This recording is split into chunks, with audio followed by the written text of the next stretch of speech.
out. 1, 2, 3, 4, 5, 6, 7, 8. Go to see Mr.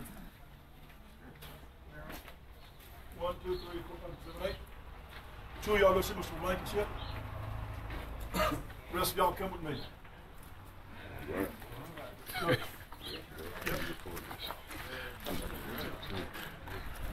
Now just something on the Facebook, show people back on what I'm doing.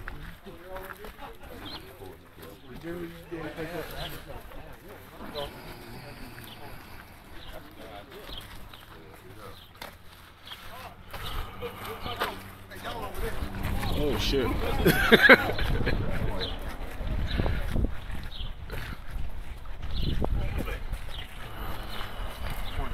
Good morning, folks. How y'all doing? Good. Gather around. Don't be embarrassed. Just out of the welfare line. Step up. Come on up here. We're handing out stuff free today. All right, this morning I want to introduce myself. My name is Jimmy. I'm one of the instructors here at the school. I ain't as good as a lot of instructors. As a matter of fact, I'm the worst instructor they got. The best instructor we got in here is Mr. Cliff. Just walking over there right now. That's Batman. So Batman's got it together. What we're going to do this morning is give you a pre-trip. It will be the only formal pre-trip you get, so I suggest you listen to what's happening, all right? I don't care if you record. I'll be on Hollywood. We're going to get this pre-trip done, and after that, it's up to you to do your own pre-trip, your own study, with your own study material. What I'm going to do is I'm going to break this down to you in systems. We're going to have 10 systems. We're going to have 154 items named on those systems. Now, that sounds like a whole lot, but when we get through and break this thing down, it's not going to be that bad. Now, I got to move kind of fast because time is not our friend today. We want to get out of here by noon so you can get your lunch. So we're going to start off as quick as we can. Can you hear me? Hello. Any questions? None? Let's go. The first thing we're going to do is start looking at an overall view of the vehicle. An overall view of the vehicle simply as you're walking up on the vehicle. The rest of the vehicle will be covered in the pre-trip, but the front of the vehicle is what we're going to consider the overall view. That is your first system. It's your overall view of the vehicle.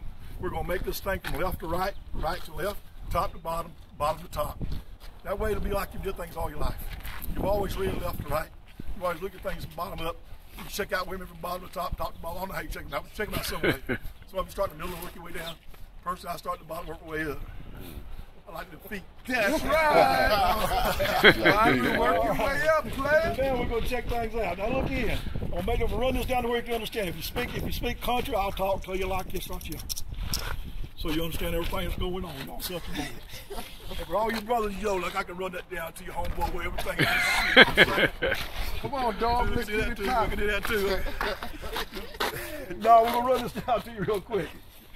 Overall view is the first system. Look under, we'll work our way from bottom to top.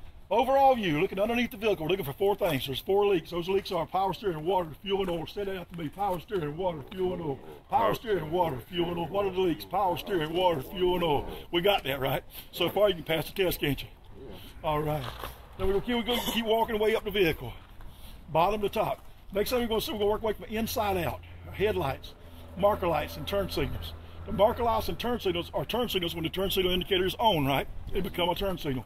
When you're just running down the road with the lights on, they're marker lights, right? Yes. Okay, so underneath again, for power steering, water, fuel, and oil. Headlights, turn signals, marker lights. In the middle of the truck again, the middle lights in the middle of the truck are ID lights. Those 3 lights in the middle are ID lights. Those lights on the side and the top of any vehicle are clearance lights. So the clearance lights are the top vehicle on the far outside left and right corner, right? Yes. Okay, so you can common sense will tell you, if that's the fact, then we're looking underneath the vehicle for water, fuel, power steering, and oil. Look at our headlights, turn signals, marker lights. Look how my hands are doing. ID lights and clearance lights. Clearance lights on the far outside, left and right. The middle 3 are ID lights. We're making sure they're all proper mounted and secured. There's none loose or missing. They're amber in color, except for the headlights, which are clear. We got that? Moving on.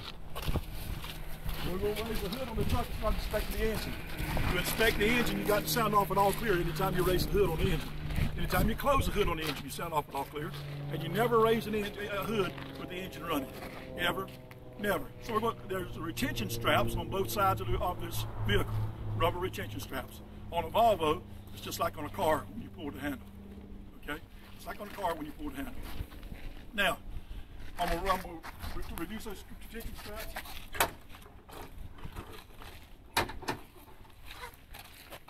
This is a step assist. If you've got a step assist, use it. If you do not, put your knee up against the grill.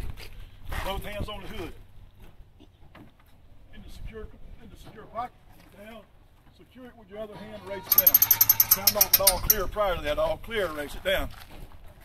The reason you secure it with this hand and raise it down is so that the spring that's attached to the fiberglass does not break the bracket, and the bracket break the fiberglass. You know, this fiberglass will break real easy, especially if it's extremely cold. Always move to the passenger side of the engine. I know I'm moving fast. I've got to move fast for time restrictions, okay?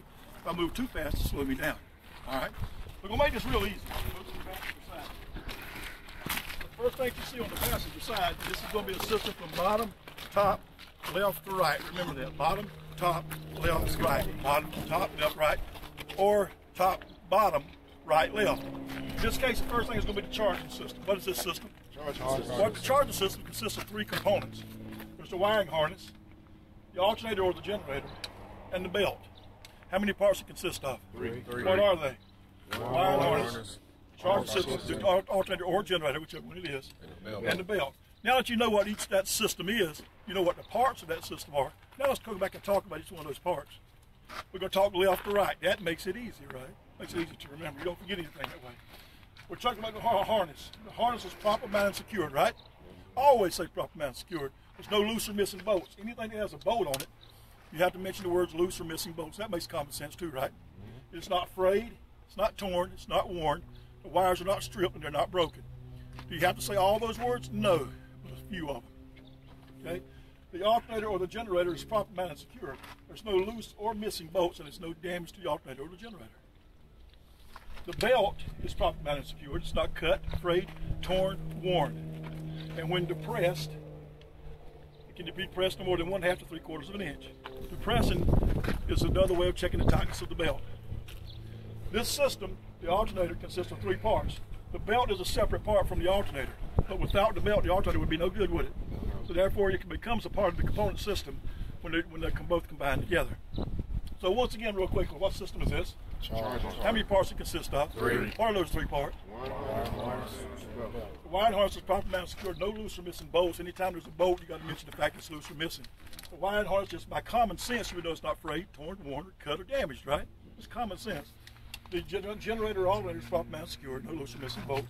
The belt is properly mounted secured, it's not frayed, torn, worn, or cut.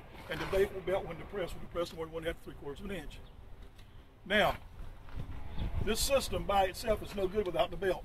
So what drives this system? So it is what? Belt driven. Very good. All right, now we're going to move to the other side. That's the only thing inspected with the passenger side. All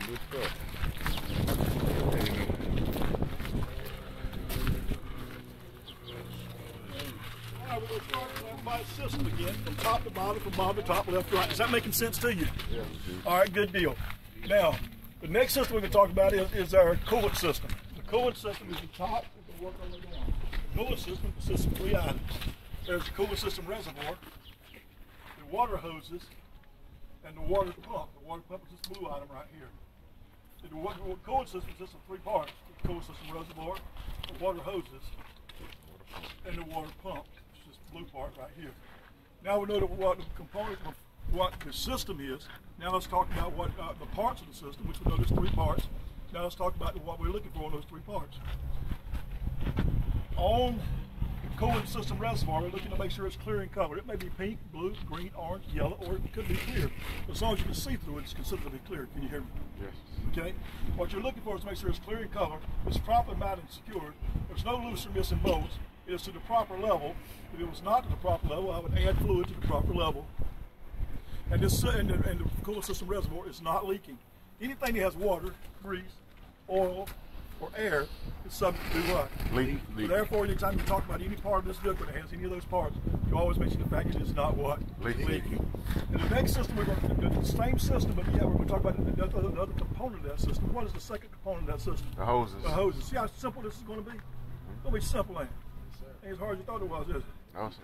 All right, the water hoses are what? Proper mounted, secured, no loose or missing bolts or clamps, because there's clamps on the water hose. They're not cut, torn, worn, frayed, damaged, or leaking. Very good. What is this? The water pump. The water pump is what? Proper mounted, secured. No loose or missing bolts. And it's not what? Leaking. Very simple. Moving on to the next system. If I were to close the hood now, you'd pass this test so far, wouldn't you? Yes. Because overall view, what's the next system we inspected? Charging. Next system we inspected was what? Cooling. See how simple this is going to be. This will be so simple. You just keep it right on. We're going to work our way down. The next system we're going to talk about is the air compressor. The air compressor is again proper mounted, secured, no loose, no missing bolts, and it's not what? Leaking. Absolutely. These are the hoses to the air compressor. Make sure the hoses are leaking. The air compressor again is proper mounted, secured, no loose, missing bolts, and it's not leaking. It's very simple. We're working our way down this engine. The next thing that we see on this engine is the oil dipstick. This is where you check the oil dipstick. That is another system. We're checking the oil dipstick to make sure it's not low. You do not have to remove the dipstick from the container itself. You just simply have to say, I checked this where I checked my oil, I removed the dipstick. If it was low, I'd add 1 gallon. 1 gallon is equivalent to 1 quart on the car. Okay? If it's a little bit over full or under full, still add a gallon. It don't hurt it. So what system have we covered so far? Overall view. Overall view, charging, cooling, air compressor. Cooling, air compressor, and oil. And oil. Look at that. See how simple it is? We can close the hood, you can pass this thing already. It's going to be just that simple, folks. All right, the next thing we're going to check is our power steering system. The power steering system and the steering system are two separate systems. Can you hear me? The power steering system consists of the power steering reservoir and the water hose, and the power steering hose. Power steering reservoir and the power steering hose. Well, to right, right? Yeah. Bottom to top. Left to right, right to left. The reservoir, if you remember that the same way you remember your cooling reservoir. The reservoir is clear in color. If I had to, I'd add the full mark. It is proper mounted and secured. There's no loose or missing bolts, and it is not leaking. The power steering reservoir hose is proper mounted and secured. No loose or missing bolts, not cracked, damaged, frayed, torn, or worn, and it's not leaking. Now, we've covered that system. Now, the other system that is a component of that system is the steering system. The steering system consists of the following points. Please turn your cameras off. I'm going to turn the steering wheel. Stand by and clear.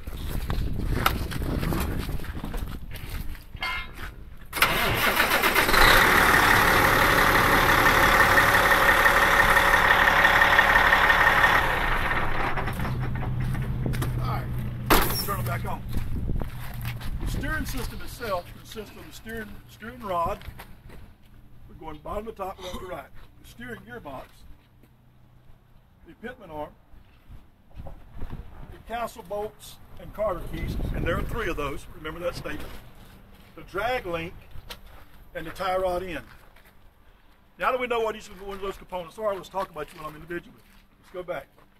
The steering rod is have no illegal welds, and it is not bent or damaged. The steering and no loose or missing bolts. Why would you say no loose or missing bolts? Because it's attached to the gearbox by a universal joint, right? So there's no loose or missing bolts. It's properly mounted and secured. There's no damage to it. It's not no illegal welds on it, and it's not damaged. The steering gearbox is properly mounted and secured. No loose or missing bolts. There's bolts all over it. Anytime you see a bolt, you mention the word bolts, right? No loose or missing bolts. It's properly mounted and secured, and it's not leaking. The pitman arm. See those big bolts on the pitman arm? The pitman arm is properly mounted and secured. No loose or missing bolts. No illegal welds, and no damage. The castle bolts and Carter keys. There are 3 of them. Let that be a transition point when you're teaching, when you're giving your class. Mr. Instructor, I'm checking my castle bolts and Carter keys. There's 3 of them. That relieves you from checking all 3 of them. He knows you want to check all 3 of them, so you don't have to talk about all 3 of them, just one. The castle bolt is shaped like the top of the castle. See how the castle's shaped like this right here at the top? That's so you can fire down on the enemy. They can't fire back up with you. It's a firing port.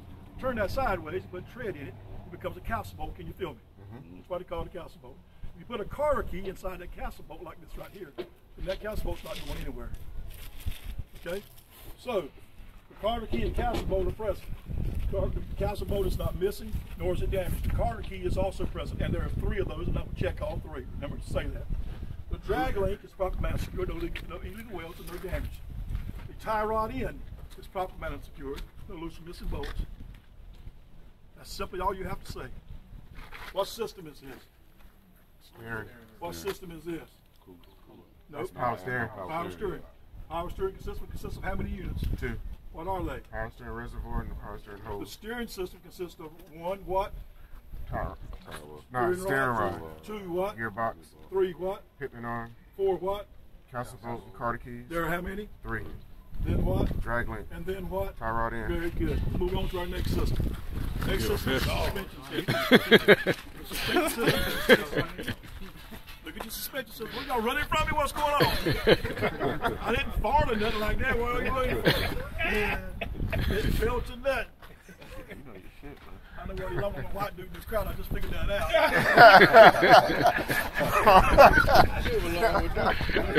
You ain't got no precious bones in your body. They call me Big Red. Does that help any? I'm scared now. All right, we're going to talk about the suspension system next. We're going to go left to right with the suspension system. I usually cut up in this class. I can't cut up there because I ain't got the time to cut it. Okay, we're going to talk about the suspension system. The suspension system consists of the leaf spring hanger. The leaf springs. Now notice how we're going left to right, right? The U-bolts, the shock absorber, and the shock absorber bushings. Notice how I went from left to right? That makes it real easy, don't it? The suspension system consists of the leaf spring hanger, the leaf springs, the U-bolts, the shock absorber, and the shock absorber bushings. Now let's talk about them each individually. The leaf spring hanger is proper mounted and secure, no loose or missing bolts, no illegal welds. The leaf springs, notice there's two of those, are stacked on top of each other, and they're not, I just cut my hand, and they're not staggered. If they were staggered, they'd be damaged. They're stacked on top of each other, they're not staggered. The U-bolts are proper mounted and secured, no loose or missing bolts, no illegal welds. The shock absorber is proper mounted and secured, no loose or missing bolts. The bushings are not excessively worn, and the shock absorber is not leaking. Why would the shock absorber leak? There's no oil in it, right? So once more, how many components are there to the suspension system? 1, 2, 3, 4, 5. Left to right. See how simple that makes it? The suspension system, the leaf spring hangers are proper mounted and secured, no loose or missing bolts, no illegal welds. The leaf springs are stacked on top of each other, they're not staggered. The U-bolts are proper mounted and secured, no loose or missing bolts. The shock absorber is proper mounted and secured, no loose or missing bolts, and the bushings are present, and they're not damaged. Everybody got that? Moving on to the next system. The next system we're going to inspect is the brake system. We're working our way from the inside out. You see how I'm doing that? Brake system, working our way inside out. Brake system consists of the brake chamber hose, the brake chamber clamp, the brake chamber,